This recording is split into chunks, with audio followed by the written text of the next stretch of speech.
Hello, everyone, and welcome to this session, The Future of Security Operations with Machine Learning and Analytics, brought to you by Exabeam. I hope everyone is somehow getting used to this new world of virtual conferences. I know for myself, I'm trying to. My name is Rami Gherbal. I'm the Senior Sales Engineer here at Exabeam, taking care of the Middle East region. I will be your host today. What we have in plans for you today is not necessarily as much about Exabeam and product and features. It's going to be more focused around the future of the security operations and how machine learning is going to impact this moving forward and what you need to be aware of while planning your future strategies. But before we dive deeper into that, I'm just gonna give a brief overview about the company because the name might be a little bit new for a lot of us. So basically, Exabeam is an analytics company, and over the past 5 years, our main focus was disrupting the security operations space by bringing in new and modern technology concepts such as machine learning and advanced analytics. So initially we were positioned to improve what other SIM solutions are doing or what foundational SOC technologies were doing. Our offering has evolved to cover the full stack when it comes to security operation. However, having said that, the way we address the market is still a mix of improving or transforming the way SOC operates by adding machine learning capabilities to existing security monitoring solutions, or by providing the full stack as a next generation SIM platform. So bottom line is that even though a lot of times we are labeled as a SIM, we are not. It is not always the case. We can be a machine learning add-on to any SIM.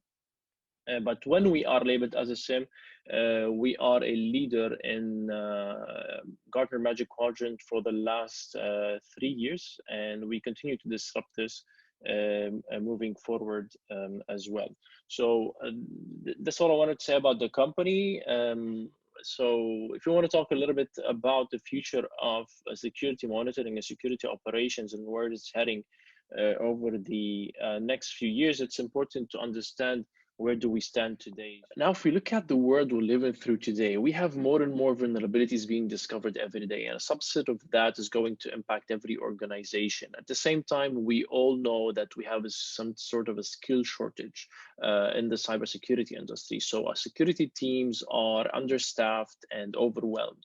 So it's impossible to keep up with all these changes. And at the same time, attackers are becoming more efficient. So the time they need to breach an environment is becoming less by the day. So we need something that's going to help us keep up with all of this. And obviously, with our human resources, we're not going to be able to do that. We need something to help us.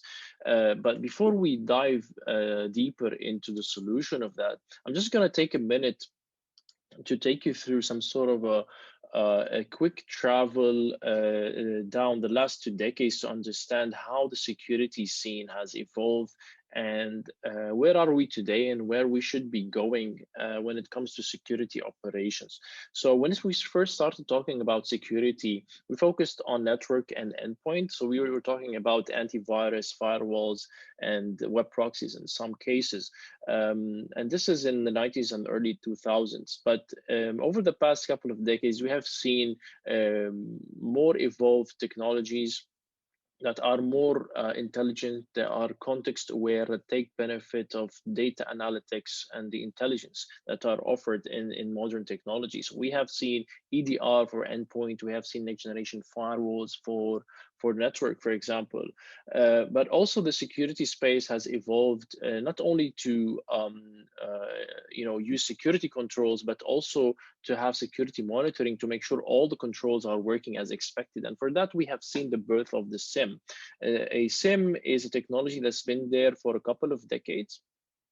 And it's evolving slowly, but at the same time, we have not seen a significant breakthrough that's going to help us solve the problems that we just highlighted, which is we don't have enough resources, we don't have enough time to keep up with this. And this is why we have seen the birth of behavioral analytics, which is, in comparison, this is the intention of this is not to tell us that this is new and this is better than whatever is old. The difference is very specific, that these old, I would say, but the technologies on the left-hand side are more focused on signature and rule-based, whereas the technologies that have been being born over the last couple of decades, or I would say maybe 1 decade, are making use of advanced technologies like big data and machine learning and analytics. And this is going to be our best bet moving forward to keep up with the changes. Just for the fun of it, if you want to just overlay what kind of technological advancement we have seen over time, expecting your organization to still use rule-based technologies to detect advanced threats is as realistic as expecting yourself to be able to share a Polaroid photo with your friends all over the world in few minutes without using Facebook, for example. But this is obviously not possible. And again, this is not the intention of this is not to say that some technologies are bad and some technologies are good. It's just to understand what's the use of every and each one of those. And for that, I'll try to dissect what are the threat detection techniques that we are seeing in the market and what's the benefit of each one of them. So for that, I'll use this spectrum, which is going to focus on the threat detection capability versus the precision or the fidelity of the threat detection. So if we look at rule-based threat detection, we're going to notice that the threat detection capability is significant, but at the same time, the fidelity is low, which means that I'm going to have a lot of alerts. Why? Because this is looking for something that is fairly static. This is like a speed camera. A speed camera is very good at detecting someone that is over speeding, but it is not advanced enough to tell me that this car is just stolen. This over speeding car is stolen. So if I'm interested in catching stolen cars and I use a speed camera for it, I'm going to have a lot of information to analyze. And obviously, we don't have the time and the effort, we don't have the time and the skills and the resources to do it. We have another type, which is signature-based. Signature-based is going to be more focused on IOCs, like a specific IP or MD5 hash that is present in our environment, which is in line a little bit with threat intelligence. So these threat detection techniques are very accurate. If I see this IP, it means that it's there, it's 100% there. But at the same time, we cannot expect to know every attack artifact ahead of time or signature ahead of time. And also these things change a lot. So you will see that the threat detection capability is going to be fairly low, but the fidelity is going to be higher.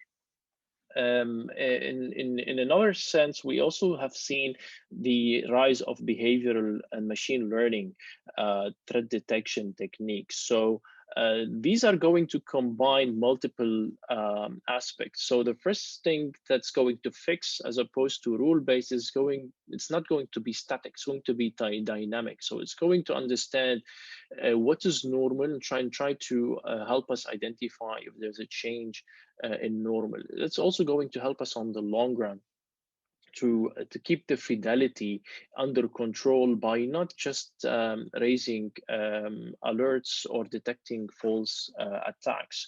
So I will dive deeper into that because each one of those is useful for a specific scenario. So, and we'll try to understand where we should be focusing our plans moving forward and which technology is good for which scenario. So if we look at rule-based detection. Rule-based detections are very useful when it comes to very well-known attack techniques, such as pass the hash, for example, or anything that is related to threat intelligence. So if I have a good fidelity threat intelligence feed, and if I see an activity related to that, a rule-based detection is going to be very efficient for that. But whenever we start talking about behavior, for example, brute force behavior, or I don't know, maybe an unauthorized access behavior. This is where it becomes more complicated for rule-based detection. Why? Because it's impossible to predict, for example, a brute force. Is it going to take 10 attempts to do it, or is it going to take only 5? And also, it's impossible to predict all the rules that needs to be in place in order to detect all the possible attacks. It's practically impossible. And the nice thing about it is that we already know that this is a limitation. This is a screenshot from a poll that I posted on LinkedIn in the last few days. So something that we often see when it comes to security operations. So we have a penetration test, and this penetration test goes unnoticed by the SOC, and this is something that is fairly common. So a CISO, if you're a CISO, you want to ask your team, why weren't we able to detect this? And what I have received as a response from a wide range of people who have interacted with this post is that we almost majority of the people agree that the main reason why we are not detecting a pen test is because we don't have the proper rules to detect it. What does this mean? A pen test is an attack that we know that's going to happen, but what about attacks that happened and we didn't know that they happened? So how are our rules helping us against those? So this is a very dangerous revelation over there, which proves that we need to start looking for something that is more dynamic as opposed to traditional rules. For that, machine learning is there. This is a technology that has been there for almost a decade, and we need to start using it in our day-to-day operations. How is it going to apply to threat detection? First of all, we're going to have something that we call behavioral profiling. So behavioral profiling is to understand what is the normal thing that should happen in this environment, how this user is supposed to behave, how this application is supposed to behave, how the server is supposed to behave. We add to that context. Context is to understand not only how this user behaves, but also how his peers are behaving, or what he should be doing as part of his job. Also, we make use of a prior knowledge, and as we evolve in the machine learning, we make sure that we control false positives, because there might be a behavior that we're seeing for the first time, but with time, if we see it more and more, that means that it is becoming part of the norm, and this is where we need to self-adjust. And these capabilities are going to help us tremendously, especially given the skill shortage that we have. Now I'm going to give a few examples as to what does behavioral profiling mean in real life, as well as contextual intelligence and false positive control, to just to try to give you an understanding of what to expect once you have something like that being used in your environment. So to start with behavioral profiling is going to replace rules and signatures by applying anomaly detection. So if we take this scenario of categorical data, we are looking for certain values. So today, if you want to detect using rule-based threat detection, if someone is coming from let's say a dangerous country, a connection that is coming from an unusual country, we have to define a static blacklist. And this is going to be flawed as a concept, because a blacklist means that I'm accepting everything else that it's outside the blacklist. The behavioral profiling is going to have a more dynamic approach to that, in a sense that it will understand for every user and every application what types of countries or locations am I seeing, and this is going to help me identify what is less common compared to what I have seen previously. So the same logic can be applied to which server a user is logging into usually. And if he's logging into a server that is unusual for them, or is accessing a file that is unusual for them, this is going to help us detect it. The same way we do categorical data, we also can use machine learning to address numerical data. For example, today, if we want to detect data leak using rule-based technology, we would have a rule to say to detect anything that is above 50 meg of uploads, for example. But who says that 50 meg is okay for this user or for that user? It's going to be very dynamic to find this golden number. And behavioral modeling for numerical data is going to help us as well. It's going to understand for every user how much data they are uploading, or how many emails they're sending, and how much time they're spending in a VPN session. And if there's any deviation outside of that norm, then is going to help us detect this anomaly. Another example is the time at which an activity is happening. So a lot of times when organizations today want to monitor if there's any unusual configuration changes, like someone creating an account, they like to use outside working hours. So any configuration changes outside working hours, just alert me. So this is a rule that can be easily created. But does this necessarily reflect the normal behavior that is expected? Obviously not. I have to create exceptions. I have to, fine tune, always fine tune this behavior.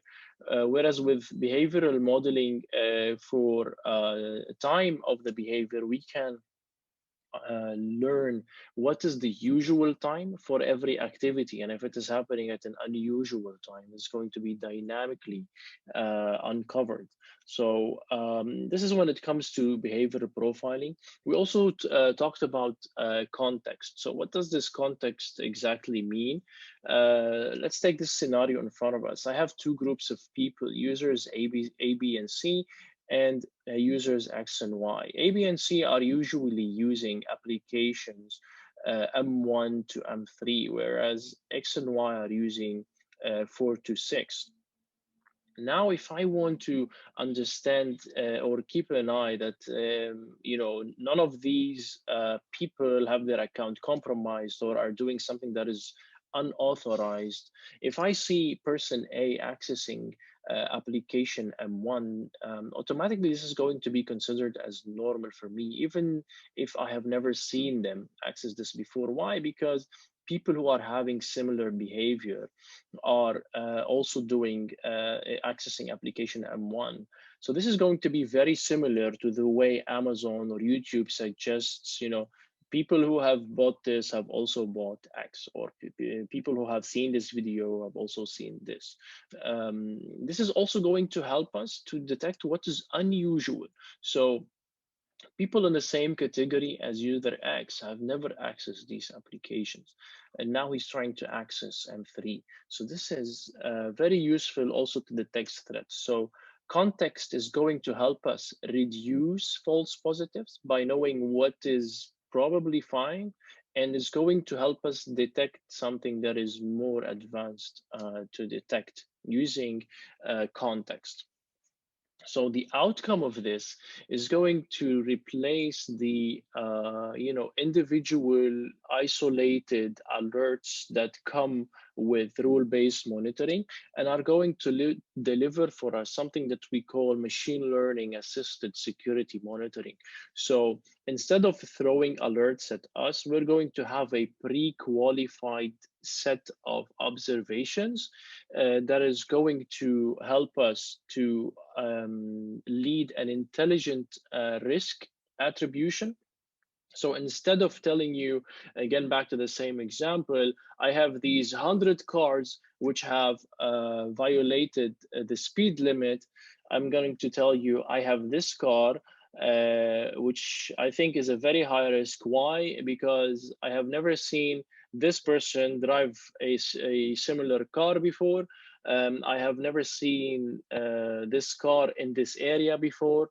and it is also violating the speed limit. So it's going to be more intelligent, and it's not up to me as a human to link these together.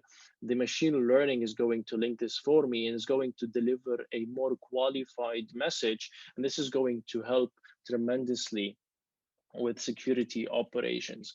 So just to close these thoughts for you today, I think, and also based on the polls that we have seen, most of us agree that rule detection is becoming less effective with modern threats, even though it is very effective in certain scenarios. We also know that big data and machine learning are now accessible, and we need to make use of those, especially that we need to be able to we need to be more efficient, and machines are more efficient than humans, so why not use them? um, so Exabeam is pioneering this area. It's going to help make these technologies or these capabilities accessible to you very easily, in a sense that data science and machine learning are going to be very beneficial for you, and is going to impact your whole view, or your whole perception of security automation, security operations, because it's going to improve threat detection, also investigation and response. So that's all I had for you today. If you think that this is useful, feel free to join us on the technical session, where we will deep dive into these areas and talk about how Exabeam can help you transform the way your SOC operates and be more efficiently equipped against advanced threats without needing to hire hundreds of people. Another option is, if you want to request your one-on-one demo on exabeam.com/demo, or of course you can reach out to me personally for any additional information. Thank you very much, and I wish you a pleasant rest of the day.